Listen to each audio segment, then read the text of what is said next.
Burada vilayət barədə də əhd bağlandı artıq. Görün necə mühüm məsələdir. Peyğəmbərin 53 yaşı var, hamını maraqlandırır ki, səndən sonra rəhbərlik kimdədir?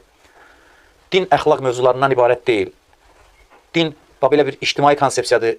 Dinlə də bilirsiniz necə təsəvvürləri də elə belədir. Peyğəmbər də özünü belə aparırdı ki, bu mövzuların aktual olduğunu, mühüm olduğunu anlayırdılar, başa düşürdülər. Əxlaqa görə adamla vuruşmurlar. Əxlaqa görə adam öldürmürlər. İbadətə görə də vuruşmurlar. Keçən dəfələrdə dedik, tutaq ki, fərqli ibadət formaları gətirmişdi Peyğəmbər. Deyərdi ki, Kəbəni belə təvaf etməyin, məsələn, heyvanın qanını Kəbəyə sürtməyin. Bunu rahat idi qəbul etmək. Rahat idi. Bunlar onu bəhanə gətirə bilirdilər. Amma başqa idi, davanın səbəbi başqa idi. Davanın səbəbi nə idi? Siyasi səbəbi idi. Siyasi məsələlər idi. Və Peyğəmbərin siyasətinə qarşı, qüdrətinə qarşı çıxırdılar. Əqəbə peymanında 3 başlıca mövzu var idi. 1. Peyğəmbərə itayət. 2. Döyüş Peyğəmbər yolunda, yəni hərbi müqavilə idi bu. 3. Peyğəmbərdən sonraki hakimiyyətin qəbul olunması. Bunların hamısını onlar qəbul etdilər. Peyğəmbər ilk gündən canişin haqqında danışırdı. İslamın siyasi, ictimai yönünü qabardırdı. O ayəni eşitmişsiniz də bu hadisəni çox eşitmişsiniz ki, dərslərdə də demişəm, Ənzir əşirətəkəl əqrəbin, yaxınlarını qorxud ayəsi nazil olanda təsəvvür edin, ilk sözə ki başlayır, peyğəmbərliyini elan etdikdən dərhal sonra deyir, kim məni qəbul etsə, canişinimdir və Həzrət Əli əleyhissalam ayağa qalxır. Onlar da ələ salmağa başlayırlar ki, Əbu Talibə deyirlər, oğlu sənə imam təyin eləyir, buna bax. Və öz-özlərinə deyirlər ki, bu özünü tanıyan yox, qəbul edən yoxdur, bu indidən canişinini müəyyən eləyir, təyin edir.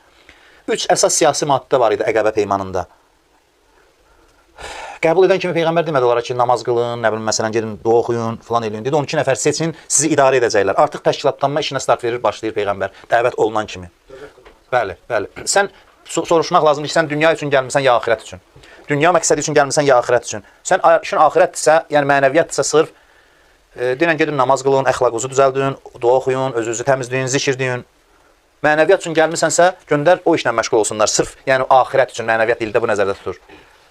Xeyr, Peyğəmbər ilk andan artıq təşkilatçılıq işinə başlayır və buyurduğunuz kimi dövlətin əsasını qoyur. Hələ Mədinəyə gəlməmiş, dövlət təşkil eləməyin əsasını qoyur. Mədinəyə gələn kimi də Mədinə müqaviləsi imzalayır. Mədinənin konstitusiyası sayılır o sənəd. 30 maddədən çox maddə var.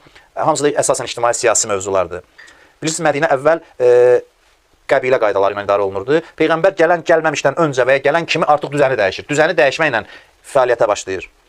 Mədinə məhəllələrdən ibarət idi və təsəvvür edin də mən sizə deyim, siz də canlandırın. Hər məhəlləni bir qəbilə idarə edirdi. Hətta qalalar da var idi, kiçik-kiçik qalalar. Yazırlar ki, Yahudilərin 50-yə yaxın kiçik qalası var idi. Elə bil məhəllə-məhəllə qəbilələr tərəfindən idarə olunurdu. Və Peyğəmbər onu şəhər dövlətə çevirir faktiki olaraq. Bütöv bir şəhərə çevirir və onu ümumi konstitusiya ilə idarə etməyə başlayır. Peyğəmbər belə bir qərar qəbul edir ki, kim müsəlman olsa mütləq Mədinədə gəlib yaşamalıdır. Bilirsiniz bunu? Kim o dövrdə müsəlman oldusa mütləq Mədinədə yaşamalıdır. İnsanları ora toplayır. Əhali, torpaq, qanun və hakimiyyət. Bunların hamısı təşkil olunur. Müsəlman Mədinədən mənim iznim olmadan çıxa bilməz.